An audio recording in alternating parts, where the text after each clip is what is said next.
L'intérêt pour nous, c'est d'amener le dispositif de la sécurité sociale, à savoir les dispositifs de la CAF, ainsi que les dispositifs de la sécurité sociale, de la CGSS, pour permettre justement que les dispositifs de la famille, de l'assurance maladie, l'assurance retraite, l'accident, soient à la disposition de la population de Bouillotte.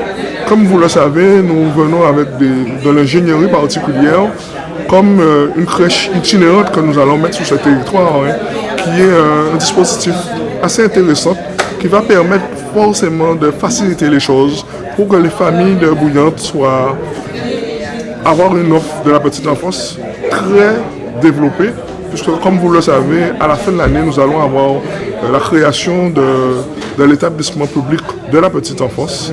Donc nous commençons déjà à mettre de l'innovation pour que Bouillotte soit un territoire d'expérimentation et surtout utile à la population. Nous allons mettre une crèche multi-accueil, nous allons mettre un centre social. Ce centre social va permettre d'informer et surtout favoriser l'accès aux droits pour la population de Bouillotte, pour permettre justement que le numérique soit à la portée des Bouillotais, sachant pertinemment que tout se fait aujourd'hui sur le numérique. Donc nous allons contribuer forcément à favoriser et faciliter la vie des Bouillotais. Bouillotte est particulier puisque ça il nous permet d'amener de l'innovation. Nous, ce qui est important pour nous, c'est d'amener des choses nouvelles au plus proche de la réalité. Vous savez, Bouillotte, c'est quand même un territoire très montagneux et c'est pour ça que l'exemple de la crèche itinérante est un exemple favorable pour nous, que nous devons amener de l'innovation. L'innovation est indispensable pour nos populations puisque tout ce que nous faisons doit être collé aux réalités de la population de Bouillotte et plus particulièrement de la Guadeloupe. Nous poursuivons donc le déploiement des conventions territoriales globales et nous sommes aujourd'hui donc sur la signature de la convention territoriale globale de la collectivité de Bouillotte. Nous remercions bien sûr la collectivité et ses équipes pour avoir travaillé de manière très collaborative avec la CAF et la Caisse générale de sécurité sociale pour aboutir en fait à ce projet social de territoire. Il faut savoir qu'avec la signature de la collectivité de Bouillotte, après la signature des collectivités de Pointe-Noire et de Goyave, eh bien, nous couvrons près de 90% des habitants de la Guadeloupe, et ceci étant fort développement social pour le territoire.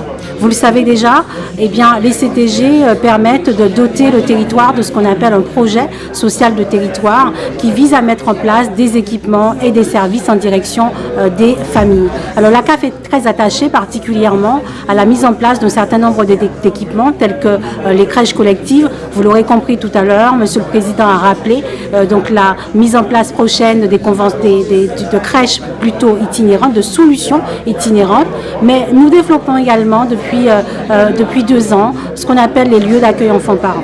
Ce sont des espaces qui permettent par exemple à une personne, à une femme par exemple qui élève donc seule son enfant, eh bien de disposer de ressources éducatives, aussi d'un accompagnement d'un professionnel autour de sujets éducatifs qu'elle aura elle-même choisi, eh bien d'avoir un accompagnement spécifique. Eh bien ce sont des espaces aussi qui permettent donc le développement et la socialisation des enfants.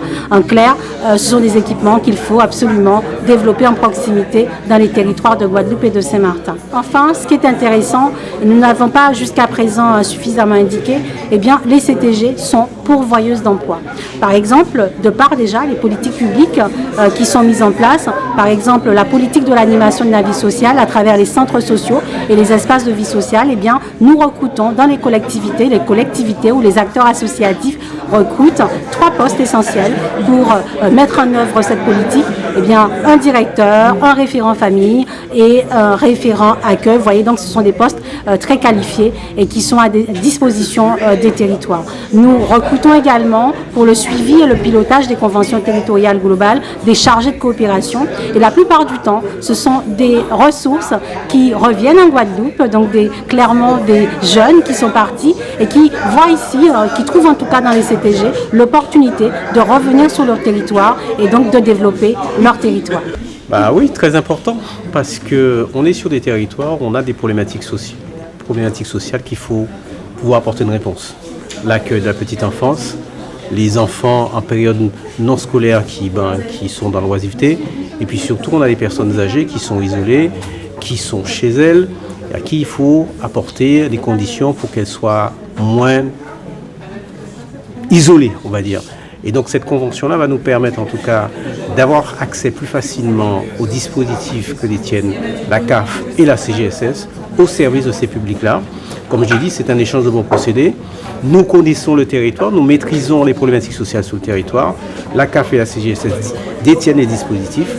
On met en synergie ce qu'on sait faire de manière à apporter des réponses claires, rapides et concises à nos populations. Oui, c'est sûr que les personnes âgées, en tout cas surtout dans le sud Basse-Terre, il faut qu'on arrive à créer les conditions pour améliorer leurs conditions de vie. Puisque ce sont des personnes qui souhaitent rester chez elles, parfois ayant meilleure santé que nous, et donc il ne s'agit pas de les exfiltrer, de les exporter ailleurs.